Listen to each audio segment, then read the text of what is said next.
नमस्कार दोस्तों, स्वागत है आप सभी का मेरे चैनल पर। आज हम सुनेंगे मुंशी प्रेमचंद जी के द्वारा लिखी गई कहानी स्वामिनी। यह कहानी है एक महिला के आत्मसम्मान और स्वाभिमान की, जिसका बड़ा ही जीवंत वर्णन प्रेमचंद ने इस कहानी में किया है। अगर कहानी पसंद आए तो वीडियो को लाइक करें और चैनल को सब्सक्राइब करना न भूलें। तो आइए सुनते हैं कहानी स्वामिनी।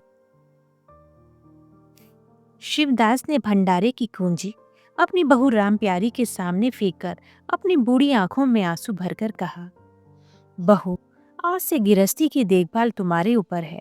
मेरा सुख भगवान से नहीं देखा गया, नहीं तो क्या जवान बेटे को यूं छीन लेते। उसका काम करने वाला तो कोई चाहिए। एक हल तोड़ दूं तो गुजारा ना होगा। मेरे ही कुकर्म से भगवान का यह कोप आया है और मैं ही अपने माथे पर उसे लूंगा। बिरजू का हाल अब मैं ही संभालूंगा। अब घर की देख रेख करने वाला, धरने उठाने वाला तुम्हारे सिवा दूसरा कौन है। रो मत बेटा, भगवान की जो इच्छा थी वह हुआ, और जो इच्छा होगी वह होगा। हमारा तुम्हारा क्या बस है। मेरे जीते जी तुम्हें कोई टेढ़ी आंख से भी ना देख सकेगा। तुम किसी बात का सोच मत किया करो। बिरजू गया तो मैं तो अभी बैठा ही हुआ हूं। राम प्यारी और राम दुलारी दो सगी बहनें थीं। दोनों का विवाह मथुरा और बिरजू दो सगे भाइयों से हुआ। दोनों बहनें नहर की तरह ससुराल में भी प्रेम और आनंद से रहने लगी। शिवदास को पेंशन मिली। दिन भर द्वार पर गपशप करते, भरा पूरा परिवार देखकर प्रसन्न होते और अधिकतर धर्म चर्चा में लगे रहते थे। लेकिन दैव गति से बड़ा लड़का बिरजू बीमार पड़ा और आज उसे मरे हुए 15 दिन बीत गए। आज क्रिया कर्म की फुर्सत मिली और शिवदास ने सच्चे कर्मवीर की भांति फिर जीवन संग्राम के लिए कमर कस ली। मन में उसे चाहे कितना ही दुख हुआ हो, उसे किसी ने रोते नहीं देखा। आज अपनी बहू को देखकर एक क्षण के लिए उसकी आंखें सजल हो गई, लेकिन उसने मन को संभाला और रुद्ध कर्ण से उसे दिलासा देने लगा। कदाचित उसने सोचा था घर की स्वामिनी बनकर विधवा के आंसू पूछ जाएंगे। कम से कम उसे इतना कठिन परिश्रम न करना पड़ेगा, इसलिए उसने भंडारे की कुंजी बहू के सामने फेंक दी थी। वैधव्य की व्यथा को स्वामित्व के गर्भ से दबा देना चाहता था।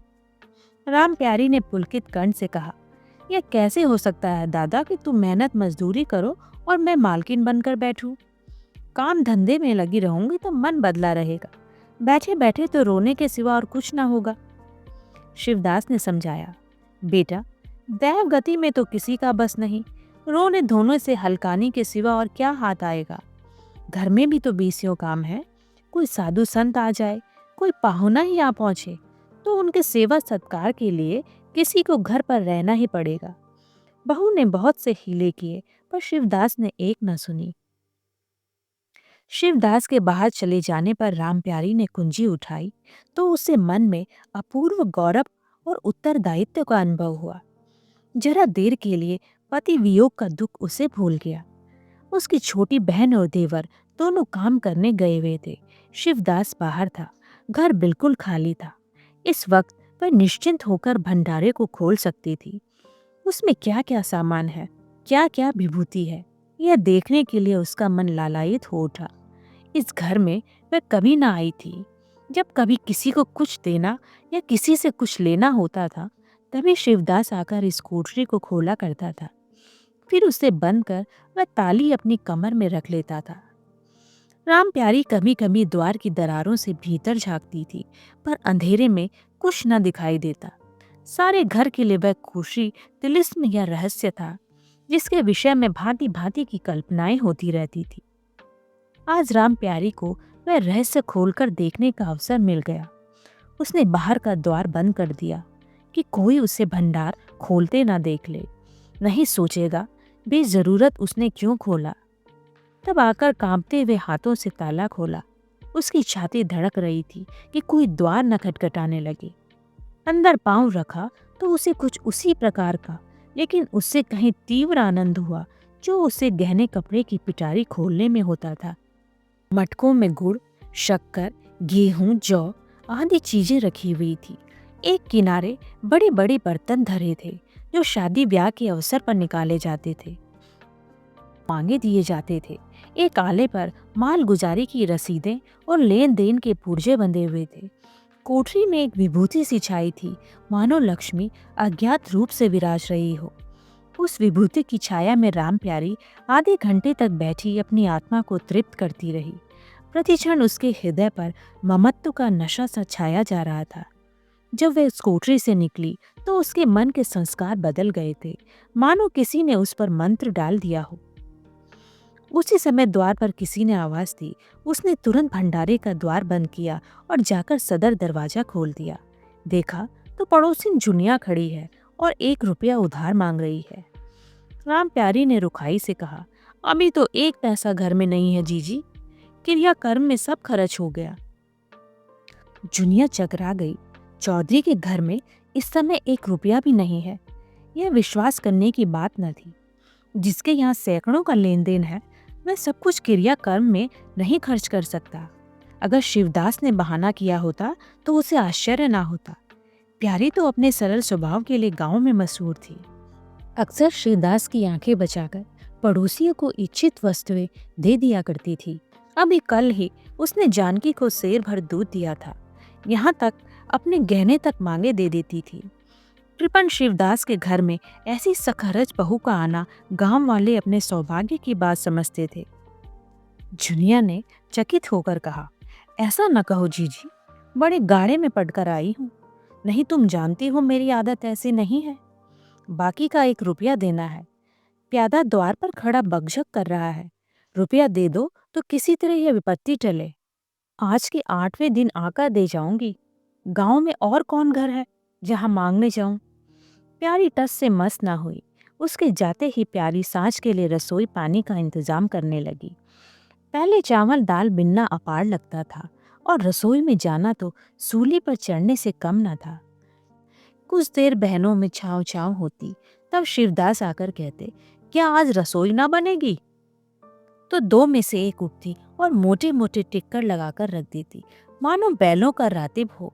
आज प्यारी तन मन से रसोई के प्रबंध में लगी हुई थी। अब वह घर की स्वामिनी है। तब उसने बाहर निकलकर देखा, कितना कूड़ा करकट पड़ा हुआ है। बुढ़ऊ दिन भर मक्खी मारा करते हैं, इतना भी नहीं होता कि जरा झाड़ू ही लगा दे। अब क्या इससे इतना भी ना होगा? द्वार चिकना होना चाहिए कि देखकर आदमी का मन प्रसन्न हो जाए, यह नहीं कि उपकाई आने लगे। अभी कह दूं तो तिनक उठे।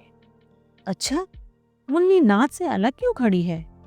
उसने मुन्नी के पास जाकर नाद में झांका। दुर्गंध आ रही थी। ठीक, मालूम होता है महीनों से पानी ही नहीं बदला गया। इस तरह तो गाय रह चुकी। अपना पेट भर लिया, छुट्टी हुई, और किसी से क्या मतलब।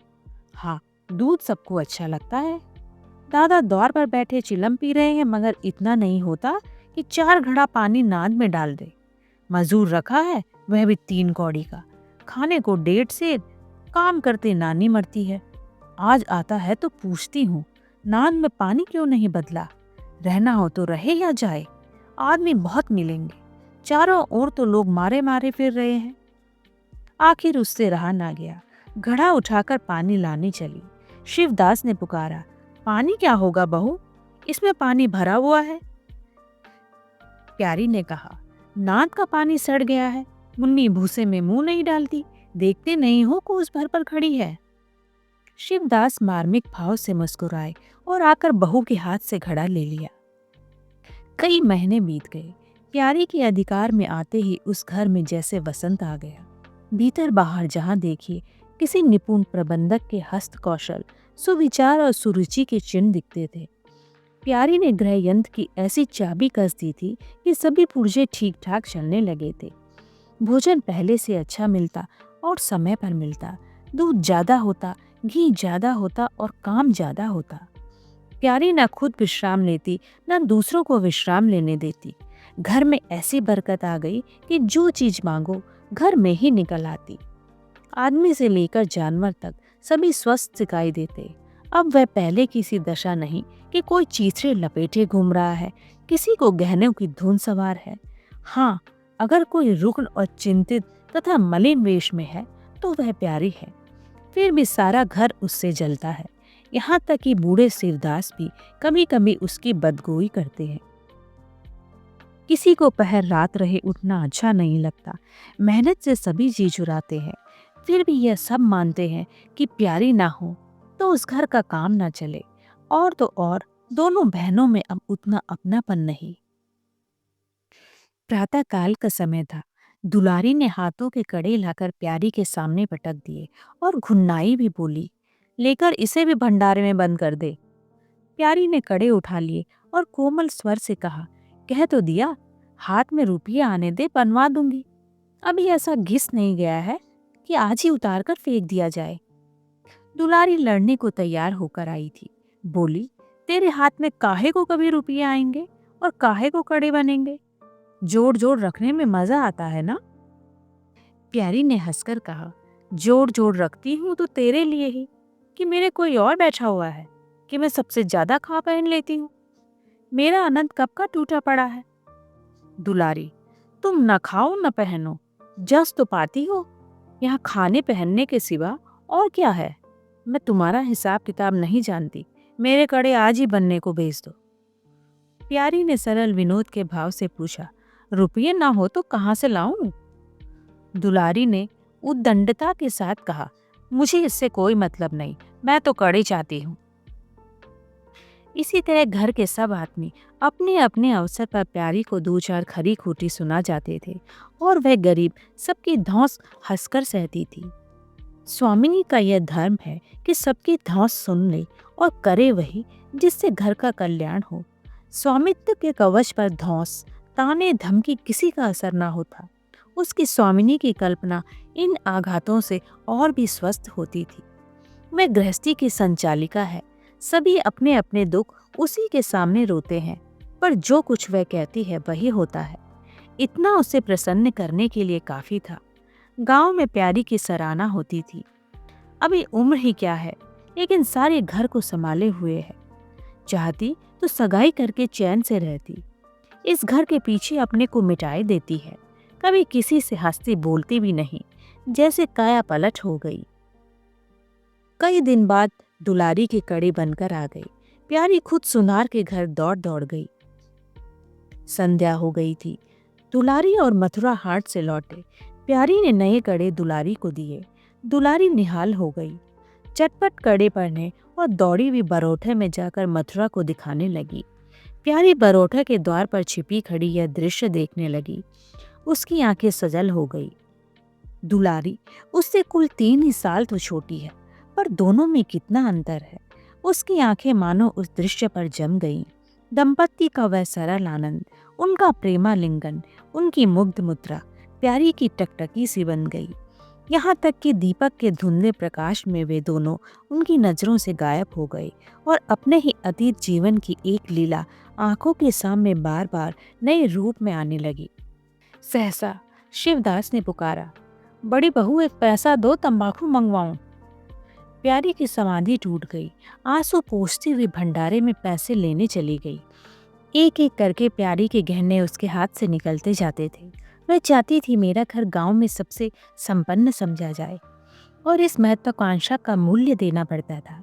कभी घर की मरम्मत के लिए और कभी बैलों की नई गोई खरीदने के लिए, कभी नातेदारों के व्यवहारों के लिए, कभी बीमारों की दवा दारू के लिए रुपये की जरूरत पड़ती रहती थी। और जब बहुत कतर ब्योत करने पर भी काम न चलता तो वह अपनी कोई ना कोई चीज निकाल देती, और चीज एक बार हाथ से निकलकर फिर न लौटती थी। वह चाहती तो इनमें से कितने ही खर्चों को टाल जाती, पर जहाँ इज्जत की बात आ पड़ती थी वह दिल खोल कर खर्च करती। अगर गांव में हेटी हो जाए तो क्या बात रही, लोग उसी का नाम तो धरेंगे। दुलारी के पास भी गहने थे। 2 एक चीजें मथुरा के पास भी थी, लेकिन प्यारी उनकी चीज न छूती। उनके खाने पहनने के दिन है, वे इस जंजाल में क्यों फंसे। दुलारी को लड़का हुआ तो प्यारी ने धूम से जन्मोत्सव मनाने का प्रस्ताव किया। शिवदास ने विरोध किया। क्या फायदा, जब भगवान की दया से सगाई ब्याह के दिन आएंगे तो धूमधाम कर लेना। प्यारी के हौसलों से भरा दिल भला क्यों मानता। बोली, कैसी बात करते हो दादा, पहलौठे लड़के के लिए भी धूमधाम ना हुई तो कब होगी। मन तो नहीं मानता, फिर दुनिया क्या कहेगी। नाम बड़े, दर्शन थोड़े। तुमसे कुछ नहीं मांगती, अपना सारा इंतजाम कर लूंगी। गहनों के माथे जाएगी और क्या? शिवदास ने चिंतित होकर कहा। इस तरह एक दिन धागा भी न बचेगा। कितना समझाया बेटा, भाई भौजाई किसी के नहीं होते। अपने पास दो चीजें रहेंगी तो सब मुंह जोएंगे, नहीं कोई सीधे बात भी ना करेगा। प्यारी ने ऐसा मुंह बनाया मानो वह ऐसी बूढ़ी बातें बहुत सुन चुकी है, और बोली, जो अपने हैं वे भी ना पूछे तो भी अपने ही रहते हैं। मेरा धर्म मेरे साथ है, उनका धर्म उनके साथ है। मर जाऊंगी तो क्या छाती पर लाद ले जाऊंगी? धूमधाम से जन्मोत्सव मनाया गया। बरही के दिन सारी बिरादरी का भोज हुआ। लोग खा पीकर चले गए। प्यारी दिन भर की थकी मांदी आंगन में एक टाट का टुकड़ा बिछाकर कमर सीधी करने लगी। आंखें झपक गई। मथुरा उसी वक्त घर में आया। नवजात पुत्र को देखने के लिए उसका चित्त व्याकुल हो रहा था। दुलारी सौर ग्रह से निकल चुकी थी। गर्भावस्था में उसकी देह क्षीण हो गई थी, मुंह भी उतर गया था, पर आज स्वस्थता की लालिमा मुख पर छाई हुई थी। सौर के संयम और पौष्टिक भोजन ने देह को चिकना कर दिया था। मथुरा उसे आंगन में देखते ही समीप आ गया और एक बार प्यारी की ओर ताक कर उसके निंद्रा मग्न होने का निश्चय करके उसने शिशु को गोद में लिया और उसका मुंह चूमने लगा। आहट पाकर प्यारी की आंखें खुल गई, पर उसने नींद का बहाना किया और अधखुली आंखों से यह आनंद क्रीड़ा देखने लगी। माता और पिता दोनों बारी बारी से बालक को चूमते, गले लगाते और उसके मुख को निहारते थे। कितना स्वर्गीय आनंद था। प्यारी की तृषित लालसा एक क्षण के लिए स्वामिनी को भूल गई। जैसे लगाम से पर बोझ से लदा हुआ हाँकने वाले के चाबुक से पीड़ित दौड़ते दौड़ते बेदम तुरंग हिनहिनाने की आवाज सुनकर कनौतियां खड़ी कर लेता है और परिस्थिति को भूलकर एक दबी हुई हिनहिनाहट में उसका जवाब देता है। कुछ वही दशा प्यारी की हुई। उसका मातृत्व जो पिंजरे में बंद मूक निश्चेष्ट पड़ा हुआ था, समीप से आने वाले मातृत्व की चहकार सुनकर जैसे जाग पड़ा और चिंताओं के उस पिंजरे से निकलने के लिए पंख फड़फड़ाने लगा। मथुरा ने कहा, यह मेरा लड़का है। दुलारी ने बालक को गोद में चिपटाकर कहा, हाँ क्यों नहीं, तुम्ही ने तो 9 महीने पेट में रखा है। सासत तो मेरी हुई, बाप कहलाने के लिए तुम कूद पड़े। मथुरा, मेरा लड़का ना होता तो मेरे सूरत का क्यों होता? चेहरा मोहरा रंग रूप सब मेरा ही सा है कि नहीं? दुलारी, इससे क्या होता है? बीज बनिए के घर से आता है, खेत किसान का होता है, उपज बनिए की नहीं होती, किसान की होती है। मथुरा, बातों से तुमसे कोई ना जीतेगा। मेरा लड़का बड़ा हो जाएगा तो मैं द्वार पर बैठकर मजे से हुक्का पीऊंगा। दुलारी, मेरा लड़का पढ़ेगा लिखेगा, कोई बड़ा हुद्दा पाएगा, तुम्हारी तरह दिन भर बैल के पीछे न चलेगा। मालकिन से कहना कल एक पालना बनवा दे। मथुरा, अब बहुत सवेरे ना उठा करना, छाती फाड़कर काम भी ना करना। दुलारी, यह महारानी जीने देंगी? मथुरा, मुझे तो बेचारी पर दया आती है। उसके कौन बैठा हुआ है, हम ही लोगों के लिए मरती है। भैया होते तो अब तक 2-3 बच्चों की माँ हो गई होती। प्यारी के कंठ में आंसुओं का ऐसा बेग उठा कि उसे रोकने में सारी देह कांप उठी। अपना वंचित जीवन उसे मरुस्थल सा लगा, जिसकी सूखी रेत पर वह हरा भरा बाग लगाने की निष्फल चेष्टा कर रही थी। सहसा शिवदास ने भीतर आकर कहा, बड़ी बहू क्या सो गई? बाजे वाले को अभी भरोसा नहीं मिला, क्या कह दूं? कुछ दिनों के बाद शिवदास ने मर गया। उधर दुलारी के 2 बच्चे और हुए। अधिकतर बच्चों के पालन पोषण में वे व्यस्त रहने लगी। खेती का काम मजदूरों पर आ पड़ा। मथुरा मजदूर तो अच्छा था, संचालक अच्छा न था। उसे स्वतंत्र रूप से काम करने का कभी अवसर न मिला। खुद पहले भाई की निगरानी में काम करता रहा, बाद को बाप की निगरानी में काम करने लगा। खेती का तार भी न जानता था। वही मजदूर उसके यहाँ टिकते जो मेहनत नहीं खुशामद करने में कुशल होते थे। इसलिए प्यारी को अब दिन में 2-4 चक्कर हार के भी लगाने पड़ते। कहने को वह अब भी मालकिन थी, पर वास्तव में घर भर की सेविका थी। मजदूर भी उससे त्योरियां बदलते, जमींदार का प्यादा भी उसी पर धौंस जमाता। भोजन में भी किफ़ायत करनी पड़ती। लड़कों को तो जितनी बार मांगे उतनी बार कुछ न कुछ चाहिए। दुलारी तो लड़कौरी थी, उसे भरपूर भोजन चाहिए। मथुरा घर का सरदार था, उसके इस अधिकार को कौन छीन सकता था। मजूर भला क्यों रियायत करने लगे थे। सारी कसर प्यारी पर निकलती थी। वही एक फालतू चीज थी, अगर आधा पेट खाए तो किसी को हानि ना हो सकती थी। 30 वर्ष की अवस्था में उसके बाल पक गए, कमर झुक गई, आंखों की ज्योत कम हो गई, मगर वह प्रसन्न थी। स्वामित्व का गौरव इन सारे जख्मों का मरहम का काम करता था। एक दिन मथुरा ने कहा, भाभी, अब तो कहीं परदेश जाने का जी होता है। यहाँ तो कमाई में बरकत नहीं, किसी तरह पेट की रोटी चल जाती है, वह भी रो धोकर। कई आदमी पूरब से आए हैं, वे कहते हैं वहाँ 2-3 रुपये रोज की मजदूरी हो जाती है। 4-5 साल भी रह गया तो माला माल हो जाऊंगा। अब आगे लड़के वाले हुए, इनके लिए कुछ तो करना ही चाहिए। दुलारी ने समर्थन किया, हाथ में 4 पैसे होंगे, लड़कों को पढ़ाएंगे लिखाएंगे। हमारी तो किसी तरह कट गई, लड़कों को तो आदमी बनाना है। प्यारी यह प्रस्ताव सुनकर अवाक रह गई, उनका मुंह ताकने लगी। इसके पहले इस तरह की बातचीत कभी न हुई थी। यह धुन कैसे सवार हो गई। उसे संदेह हुआ, शायद मेरे कारण यह भावना उत्पन्न हुई। बोली, मैं तो जाने को ना कहूंगी, आगे जैसी इच्छा हो। लड़कों को पढ़ाने लिखाने के लिए यहाँ भी तो मदरसा है, फिर क्या नित्य यही दिन बने रहेंगे। 2-4 साल भी खेती बन गई तो सब कुछ हो जाएगा। मथुरा, इतने दिन खेती करते हो गए, अब तक तो ना बनी, तो अब क्या बन जाएगी। इस तरह एक दिन चल देंगे, मन के मन में रह जाएगी। फिर अब पौरोग भी थक रहा है, यह खेती कौन संभालेगा। लड़कों को मैं चक्की में जोत कर उनकी जिंदगी नहीं खराब करना चाहता। प्यारी ने आंखों में आंसू लाकर कहा, भैया, घर पर जब तक आधी मिले सारी के लिए न धावना चाहिए। अगर मेरी ओर से कोई बात हो तो अपना घर बार अपने हाथ में करो, मुझे एक टुकड़ा दे देना, पड़ी रहूंगी। मथुरा आर्द्र कंठ होकर बोला, भाभी, यह तुम क्या कहती हो। तुम्हारे ये संभाले यह घर अब तक चला है, नहीं रसातल में चल गया होता। इस गृहस्थी के पीछे तुमने अपने को मिट्टी में मिला दिया, अपनी देह दुला डाली। मैं अंधा नहीं हूँ, सब कुछ समझता हूँ। हम लोगों को जाने दो, भगवान ने चाहा तो घर फिर संभल जाएगा। तुम्हारे लिए हम बराबर खर्च बरच भेजते रहेंगे। प्यारी ने कहा, जो ऐसा ही है तो तुम चले जाओ, बाल बच्चों को कहाँ कहाँ बांधे फिरोगे। दुलारी बोली, यह कैसे हो सकता है बहन, यहाँ देहात में लड़के क्या पढ़ेंगे लिखेंगे, और बच्चों के बिना इनका जी भी वहां ना लगेगा। दौड़ दौड़ कर घर आएंगे और सारी कमाई रेल खा जाएगी। परदेश में अकेले जितना खर्चा होगा उतने में सारा घर आराम से रहेगा।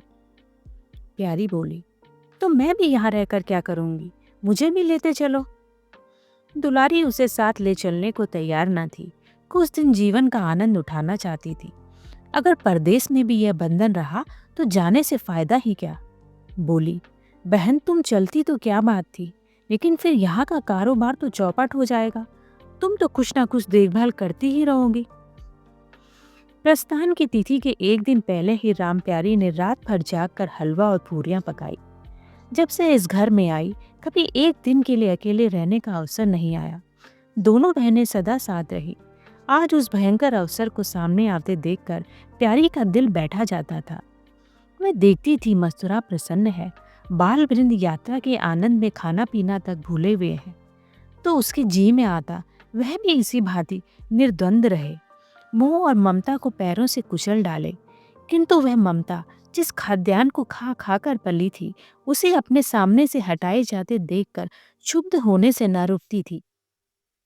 दुलारी तो इस तरह निश्चिंत होकर बैठी थी मानो कोई मेला देखने जा रही हो।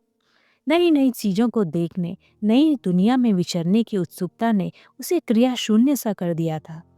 प्यारी के सिरे सारे प्रबंध का भार था। धोबी के घर से सब कपड़े आए हैं या नहीं, कौन कौन से बर्तन साथ साथ जाएंगे, सफर खर्च के लिए कितने रुपयों की जरूरत होगी। एक बच्चे को खांसी आ रही थी, दूसरी को कई दिन से दस्त आ रहे थे। उन दोनों को औषधियों को पीसना कूटना आदि सैकड़ों ही काम व्यस्त किए हुए थे। लड़कोरी ना होकर भी वह बच्चों के पालन पोषण में दुलारी से कुशल थी। देखो, बच्चों को बहुत मारना पीटना मत। मारने से बच्चे जिद्दी या बेहया हो जाते हैं। बच्चों के साथ आदमी को बच्चा बन जाना पड़ता है। जो तुम चाहो कि हम आराम से पड़े रहें और बच्चे चुपचाप बैठे रहें, हाथ पैर ना हिलाएं, तो यह हो नहीं सकता। बच्चे तो स्वभाव की चंचल होते हैं। उन्हें किसी न किसी काम में फंसाए रखो। धेले का खिलौना 1000 घुड़कियों से बढ़कर होता है। दुलारी इन उपदेशों को इस तरह बेमन होकर सुनती थी, मानो कोई सनक कर बक रहा हो। विदाई का दिन प्यारी के लिए परीक्षा का दिन था। उसके जी में आता था कहीं चली जाए जिसमें वह दृश्य देखना न पड़े। हाँ, घड़ी घर में यह घर सूना हो जाएगा। वह दिन भर घर में अकेली पड़ी रहेगी, किससे हंसेगी बोलेगी। यह सोचकर उसका हृदय कांप जाता था। ज्यों ज्यों समय निकट आता था, उसकी वृत्तियां शिथिल होती जाती। वह कोई काम करते करते जैसे खो जाती थी और अपलक नेत्रों से किसी वस्तु को ताकने लगती। कभी अवसर पाकर एकांत में जाकर थोड़ा सा रो आती थी। मन को समझा रही थी, यह लोग अपने होते तो क्या इस तरह चले जाते। यह तो मानने का नाता है, किसी पर कोई जबरदस्ती है। दूसरों के लिए कितना ही मरो तो भी अपने नहीं होते। पानी तेल में कितना ही मिले फिर भी अलग ही रहेगा। बच्चे नई नई कुर्ते पहने नवाब बने घूम रहे थे। प्यारी उन्हें प्यार करने के लिए गोद लेना चाहती थी तो रोने का समूह बनाकर छुड़ाकर भाग जाते। वह क्या जानती थी कि ऐसे अवसर पर बहुधा अपने बच्चे भी निष्ठुर हो जाते हैं। 10 बजते बजते द्वार पर बैलगाड़ी आ गई। लड़के पहले ही उस पर जा बैठे। गांव के कितने स्त्री पुरुष मिलने आए। प्यारी को इस समय उनका आना बुरा लग रहा था। वह दुलारी से थोड़ी देर एकांत में गले मिलकर रोना चाहती थी। मथुरा से हाथ जोड़कर कहना चाहती थी, मेरी खोज खबर लेते रहना, तुम्हारे सिवा मेरे संसार में कौन है। लेकिन इस भब्बड़ में उसको इन बातों का मौका न मिला। मथुरा और दुलारी दोनों गाड़ी में जा बैठे। अब प्यारी द्वार पर रोती खड़ी रह गई। वह इतनी विह्वल थी कि गांव के बाहर तक पहुंचाने की भी उसे सुधि ना रही। कई दिन तक प्यारी मूर्छित से पड़ी रही। न घर से निकली, न चूल्हा जलाया, न हाथ मुंह धोया। उसका हलवाहा जोखू बार बार आकर कहता, मालकिन उठो, हाथ मुंह धो, कुछ खाओ पियो। कब तक इस तरह पड़ी रहोगी। इस तरह की तसल्ली गांव की और स्त्रियां भी देती, पर उनकी तसल्ली में एक प्रकार की ईर्ष्या का भाव छिपा हुआ जान पड़ता था। जोखू के सर में सच्ची सहानुभूति झलकती थी। जोखू कामचोर, बातूनी और नशेबाज था। प्यारी उसे बराबर डांटती रहती थी। 2 एक बार उसे निकाल भी चुकी थी, पर मथुरा के आग्रह से फिर रख लिया था। आज भी जोखू की सहानुभूति भरी बातें सुनकर प्यारी झुंझलाती। यह काम करने क्यों नहीं जाता, यहाँ मेरे पीछे क्यों पड़ा हुआ है। मगर उसे झुड़क देने को भी जी ना चाहता था। उसे उस समय सहानुभूति की भूख थी। फल कांटेदार वृक्ष से भी मिले तो क्या उन्हें छोड़ दिया जाता है। धीरे धीरे क्षोभ का वेग कम हुआ। जीवन के व्यापार होने लगे। अब खेती का सारा भार प्यारी पर था। लोगों ने सलाह दी, एक हल तोड़ दो और खेतों को उठा दो, पर प्यारी का गर्व यूं ढोल बजाकर अपनी पराजय स्वीकार न करना था। सारे काम पूर्ववत चलने लगे। उधर मथुरा की चिट्ठी पत्री न भेजने से उसके अभिमान को और भी उत्तेजना मिली। वह समझता है मैं उसके आश्रय बैठी हूँ, उसकी चिट्ठी भेजने से मुझे कोई निधि न मिल जाती। उसे अगर मेरी चिंता नहीं तो मैं कब उसकी परवाह करती हूँ। घर में तो अब विशेष काम रहा नहीं। प्यारी सारे दिन खेती बाड़ी के कामों में लगी रहती। खरबूजे बोए थे, वह खूब फले और खूब बिके। पहले सारा दूध घर में खर्च हो जाता था, अब बिकने लगा। प्यारी की मनोवृत्तियों में भी एक विचित्र परिवर्तन आ गया। वह अब साफ कपड़े पहनती, मांग चोटी की ओर से भी उतनी उदासीन न थी। आभूषणों में भी रुचि हुई। रुपये हाथ में आते ही उसने अपने गिरवी गहने छुड़ाए और भोजन भी संयम से करने लगी। सागर पहले खेतों को सींचकर खुद खाली हो जाता था, अब निकास की नालियां बंद हो गई थी। सागर में पानी जमा होने लगा और उसमें हल्की हल्की लहरें भी थी, खिले हुए कमल भी थे। एक दिन जोखू हार से लौटा तो अंधेरा हो गया था। प्यारी ने पूछा, अब तक वहां क्या करता रहा। जोखू ने कहा, 4 क्यारियां बची रही थी। मैंने सोचा 10 मूठ और सींच दूं, कल का झंझट कौन रखे। जोखू अब कुछ दिनों से काम में मन लगाने लगा था। जब तक मालिक उसके सिर पर सवार रहते, वह हीले बहाने करता था। अब सब कुछ उसके हाथ में ही था। प्यारी सारे दिन हार में थोड़े ही रह सकती थी, इसलिए अब उसमें जिम्मेदारी आ गई थी। प्यारी ने लोटे का पानी रखते हुए कहा, अच्छा, हाथ मुंह धो डालो। आदमी जान रखकर काम करता है, हाय हाय करने से कुछ नहीं होता। खेद आज ना होते, कल होते, क्या जल्दी थी। जोखू ने समझा प्यारी बिगड़ रही है। उसने तो अपनी समझ में कारगुजारी की थी और समझा था तारीफ होगी। यहाँ आलोचना हुई। चिढ़कर बोला, मालकिन, दाहिने बाहें दोनों ओर से चलती हो, जो बात नहीं समझती हो उसमें क्यों कूदती हो। कल के लिए तो उचवा के खेत पड़े सूख रहे हैं। आज बड़ी मुश्किल से कुआं खाली हुआ था। सवेरे मैं पहुंचता तो कोई और आकर ना छींक लेता, फिर अठवारे तक राह देखनी पड़ती, तब तक तो सारी ऊख विदा हो जाती। प्यारी उसकी सरलता पर हंसकर बोली, अरे, तो मैं तुझे कुछ कह थोड़ी रही हूँ पागल। मैं तो कहती हूँ जान रखकर काम कर, कहीं बीमार पड़ गया तो लेने के देने पड़ जाएंगे। जोखू, कौन बीमार पड़ जाएगा मैं? 20 साल में कभी सिर तक तो दुखा नहीं, आगे की नहीं जानता। कहो रात भर काम करता रहूं। प्यारी, मैं क्या जानूं, तुम ही अंतरे दिन बैठे रहते थे और पूछा जाता था तो कहते थे जुर आ गया था, पेट में दर्द था। झूकू झेपता हुआ बोला, वह बातें जब थी जब मालिक लोग चाहते थे कि इसे पीस डाले। अब तो जानता हूं मेरे ही माथे है, मैं ना करूंगा तो सब चौपट हो जाएगा। प्यारी, मैं क्या देखभाल नहीं करती? जोखू, तुम बहुत करोगी तो 2 बेर चली जाओगी, सारे दिन तुम वहां बैठी नहीं रह सकती। प्यारी को उसके निष्कपट व्यवहार ने मुग्ध कर दिया। बोली, तो इतनी रात गए चूल्हा जलाओगे, कोई सगाई क्यों नहीं कर लेते? जोखू ने मुंह धोते हुए कहा, तुम भी खूब कहती हो मालकिन, अपने पेट भर को तो होता नहीं, सगाई कर लूं। 1.25 सेर खाता हूँ, 1 जून पूरा 1.25 सेर, दोनों जून के लिए 2 सेर चाहिए। प्यारी, अच्छा, आज मेरी रसोई में खाओ, देखो कितना खाते हो। जोखू ने पुलकित होकर कहा, नहीं मालकिन, तुम बनाते बनाते थक जाओगी। हाँ, आध सेर की 2 रोटी बनाकर खिला दो तो खा लूं। मैं तो यही करता हूँ, बस आटा सान कर 2 रोटी बनाता हूँ और उपले पर सेक लेता हूँ।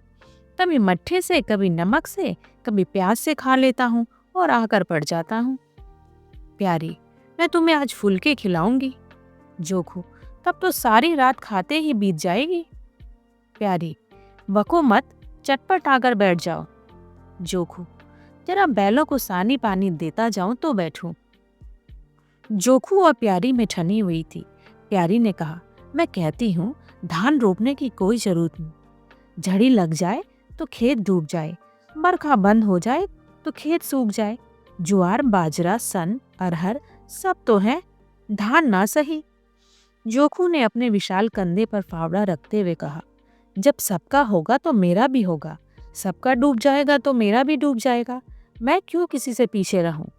बाबा के जमाने में 5 बीघा से कम नहीं रोपा जाता था। बिरजू भैया ने उसमें 1-2 बीघे और बढ़ा दिए। मथुरा ने भी थोड़ा बहुत हर साल रोपा। तो मैं क्या सबके गया बीता हूँ? मैं 5 बीघे से कम न लगाऊंगा। तब घर में 2 जवान काम करने वाले थे। मैं अकेला उन दोनों के बराबर खाता हूँ, दोनों के बराबर काम क्यों न करूंगा? चल झूठा कहीं का, कहते थे 2 सेर खाता हूँ, 4 सेर खाता हूँ, आधा सेर में रह गए। एक दिन तौलो, सब मालूम हो। तौला है, बड़े खाने वाले। मैं कह देती हूँ धान न रोपो, मजूर मिलेंगे नहीं, अकेले हलकान होना पड़ेगा। तुम्हारी बला से मैं ही हलकान होऊंगा ना, यह देख किस काम आएगी। प्यारी ने उसके कंधे पर से फावड़ा ले लिया और बोली, तुम पहर रात तक ताल में रहोगे, अकेला मेरा जी उबेगा। जोखू को ऊबने का अनुभव ना था। कोई काम ना हो तो आदमी पड़कर सो रहे, जी क्यों उबे? बोला, जी उबे तो सो रहना, मैं घर रहूंगा तब तो और जी उबेगा। मैं खाली बैठता हूँ तो बार बार खाने की सोचती है, बातों में देर हो रही थी और बादल घिराते हैं। प्यारी ने कहा, अच्छा कल से जाना, आज बैठो। जोकू ने मानो बंधन में पड़कर कहा, अच्छा बैठ गया, कहो क्या कहती हो। प्यारी ने विनोद करते हुए पूछा, कहना क्या है, मैं तुमसे पूछती हूँ, अपनी सगाई क्यों नहीं कर लेते? अकेले मरती हूँ तब 1 से 2 हो जाऊंगी। जोकू शर्माता हुआ बोला, तुमने फिर वही बेबात की बात छेड़ दी मालकिन। किससे सगाई कर लूं यहाँ? ऐसी मेहरिया लेकर क्या करूंगा जो गहनों के लिए मेरी जान खाती रहे? प्यारी, यह तो तुमने बड़ी कड़ी शर्त लगाई। ऐसी औरत कहाँ मिलेगी जो गहना भी न चाहे? जोखू, यह मैं थोड़े ही कहता हूँ कि वह गहना ना चाहे। हाँ, मेरी जान न खाए। तुमने तो कभी गहनों के लिए हट ना किया, बल्कि अपने सारे गहने दूसरों के ऊपर लगा दिए। प्यारी के कपोलों पर हल्का सा रंग आ गया। बोली, अच्छा और क्या चाहते हो? जोखू, मैं कहने लगूंगा तो बिगड़ जाओगी। प्यारी की आंखों में लज्जा की एक रेखा नजर आई। बोली, बिगड़ने की बात कहोगे तो जरूर बिगड़ूंगी। जोखू, तो मैं ना कहूंगा। प्यारी ने उसे पीछे की ओर ठेलते हुए कहा, कहोगे कैसे नहीं, मैं कहला के छोड़ूंगी। जोखू, मैं चाहता हूं वह तुम्हारी तरह हो, ऐसी गंभीर हो, ऐसी ही बातचीत में चतुर, ऐसा ही अच्छा पकाती हो, ऐसी ही किफायती हो, ऐसी ही हंसमुख हो।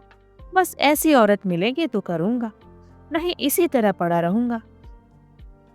प्यारी का मुख लज्जा से आरक्त हो गया। उसने पीछे हटकर कहा, तुम बड़े नटखट हो, हंसी हंसी में सब कुछ कह गए।